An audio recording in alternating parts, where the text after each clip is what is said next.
CM Revanth Reddy మరోసారి హస్తనపాటు పట్టారు. నిన్న రాత్రే ఢిల్లీ వెళ్లిన ఆయన రాష్ట్ర అభివృద్ధి, పెండింగ్ ప్రాజెక్టుల సాధనే ప్రధాన అజెండాగా అక్కడ పర్యటించబోతున్నారు. ఈ టూర్లో భాగంగా ఇవాళ పలువురు కేంద్ర మంత్రులతో వరుసగా సమావేశాలు నిర్వహించబోతున్నారు.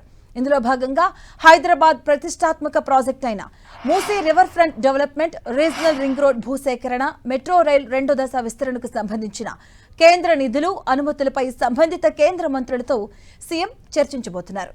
ఏపీ పునర్విభజన చట్టంలో తెలంగాణకు ఇచ్చిన పెండింగ్ హామీలను నెరవేర్చాలని, రాష్ట్రానికి రావాల్సిన వివిధ గ్రాంట్లు, పన్నుల వాటాను త్వరితగతిన విడుదల చేయాలని కేంద్ర ప్రభుత్వాన్ని కోరబోతున్నారు. తెలంగాణలోని జాతీయ రహదారుల విస్తరణ, ప్యాకేజీలతో పాటు పండిన పంటలకు మద్దతు ధర, ఎరువుల సరఫరా వంటి అంశాలపై ఆయా శాఖల మంత్రులతో భేటీ కాబోతున్నారు. ఈ పర్యటనలో భాగంగా సీఎం రేవంత్ రెడ్డి కాంగ్రెస్ అధిష్టానం పెద్దలతోనూ భేటీ కాబోతున్నారు. AICC chief Mallikarjuna Kharge, Rahul Gandhi, K C వేణుగోపాల్తో సమావేశమయ్యాక రాష్ట్రానికి తిరుగు ప్రయాణం అవుతారు.